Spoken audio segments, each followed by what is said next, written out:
Welcome back. For 43 days, Kaitlin Armstrong was a fugitive murder suspect. Tonight, she is just a murder suspect with at least one added charge for slipping out of Texas shortly after a young woman who'd once dated her boyfriend was killed. Anna Mariah Wilson, a competitive cyclist known as Mo, was shot to death in a home in Austin, May 11th. Armstrong was picked up yesterday in a hostel on a beach in Costa Rica. She went all out to disguise herself from authorities. You see the spot there where she was, down on the coast. Turns out that's where she flew from Newark Airport, where she was last seen on surveillance video May 18th. Joining me now is Jason Jensen, a private investigator and owner of Jensen Investigations. He's been following this case very, very closely. Jason, first of all, what did you think? I mean, we've all been looking for this woman for the last month or so. Did you have any idea she'd end up in Costa Rica? No, actually, Brian, Costa Rica was a surprise to me, but, you know, all of us in the United States have been looking for her, so it doesn't surprise me that she'd go to a foreign country, because down there in Central America, they're not following the news for Austin, Texas, so they're not going to know that she's a suspect in a unsolved murder. And I know you have closely been looking into other people connected to her who could possibly have been helping her, whether or not they're involved. We know that Kaitlin was found with a passport, someone else's passport that she has been using. What do we know about that? Do we have any idea whose passport it was? Well, what the U.S. Marshal Service has announced is that they said that she was using a valid passport belonging to somebody that closely resembled her. And, you know, I've been following this case pretty intensely, and the only one that they could be describing from the New York area would be her sister in my assessment. So my best guess right here is that, you know, she was traveling under the name of Christine Armstrong, like we had been mentioning in prior coverage of this. Yeah, Jason, you connected the sister early on in all of this. Do you think this is the first thing I thought of today, do you think she stole her sister's passport, or do you think her sister is possibly somehow connected in her getting away? Well, it's possible that she, you know, stole the passport from her sister, but given the fact that we have reason to believe that her sister was the one responsible for dropping her off at the Newark airport, I would venture to guess that she knew full well what Kaitlin's travel plans were going to be. Interesting. Okay, so that'll be interesting to see how that plays out in the future. The other interesting thing, Jason, is the marshals say that there was this bandage on Kaitlin's nose, that her nose was bandaged when they found her, and she said something about a surfing incident. But there are others who seem to believe she may have undergone some kind of plastic surgery. Was she trying to disguise herself? What do we know about that? Was there a disguise? I've heard that there's possibly some plastic surgery, but from what you're describing, it doesn't seem sufficient enough to change her looks, because, you know, if it was plastic surgery, you know, rhinoplasty, it would be more than just a bandage over the bridge of her nose. And there's not much of her nose that can be altered anyway, because it's a slender profile as it stands. So, but what was striking that we noticed from the arrest video that we saw today is that she did cut her hair and she dyed it dark brown, much consistent with my prediction and sketch artist renderings that came out earlier this week.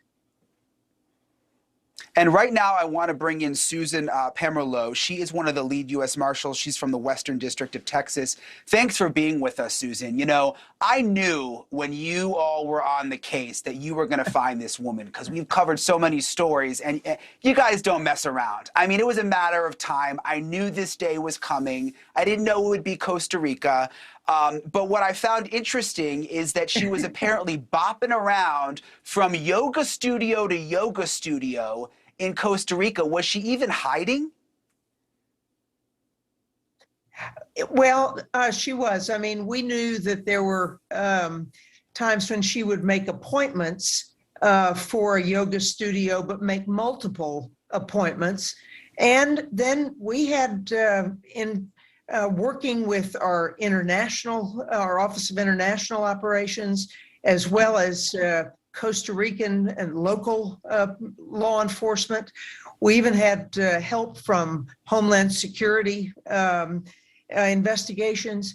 And so we had a lot of people helping us with this, and there were people going door to door in the areas where we suspected she would be, and just happened to run across her. And so, but there was a lot of investigative work that went into this on, obviously, on finding out where she had gone, and then tracking her down there in Costa Rica. But I can tell you. So Susan, was she trying to get a job at one of these yoga studios? Was she going to get work down there and just try to live the rest of her life out, or was she just going there to do yoga? Do you know? Well, she was using an assumed name, not her own. And, you know, whether or not it was just she was doing this to hide from authorities, to, you know, try to buy some time or whatever, she was trying to evade being caught. Now, when she was caught, she readily admitted her name was Kaitlin Armstrong. And Susan, what about this passport? I'm very interested in the. Oh, sorry. No, sorry. Go ahead. Yeah, let's talk about the Band-Aids. I didn't mean to cut you off. Tell me about the Band-Aids. Yeah, and the indication is that, you know, she had 2 black eyes, and there was a Band-Aid on her nose. But the story apparently was that she had hurt herself in a surfing accident. So whether or not she tried to get, you know, any kind of plastic surgery or way to disguise her appearance, that was more so done with shortening her hair and dyeing it darker. Okay, so do you believe that surfing story, or do you think there may have been some kind of nose job or something? Well, just like your other guest said, you know, she'd have to do a lot more to disguise her facial appearance than just that. Susan, I want to ask you about this passport. She had someone else's passport. And I will tell you. Do you know whose passport that was? It's been an amazing.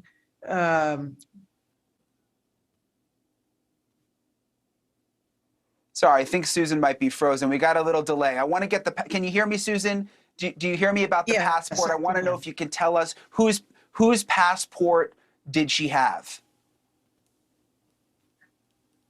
Well, what I can tell you is that it was a different name than hers, but of a likeness, facial likeness of her.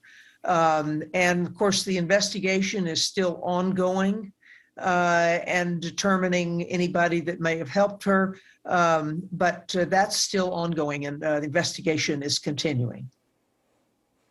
Yeah, that's the other thing I wanted to ask you, Susan. Could other people face charges here? I mean, the person whose passport that is, if they helped her and gave her their passport, could they, you know, be criminally charged?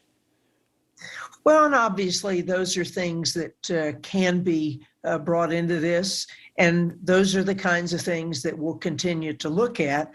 And of course, the murder investigation that's Austin Police Department. They are the prime on that, and our role, a very specific role, was to find her and arrest her as a fugitive. And of course, about a week after she left the States, the federal courts, federal district court there in the Western District of Texas, swore out a warrant for her arrest for unlawful flight to avoid prosecution.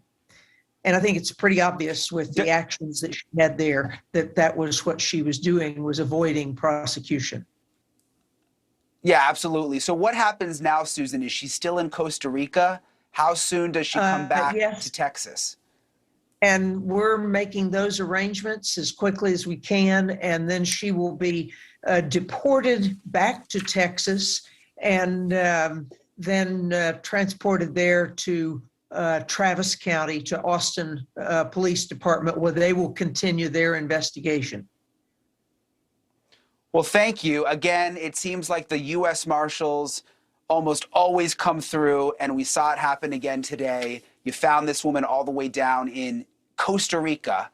Susan, Jason, we appreciate you both coming on tonight. Thank you for watching. Go to newsnationnow.com to find NewsNation on your television provider. And don't forget to click the red subscribe button below to get more of NewsNation's fact-driven, unbiased coverage.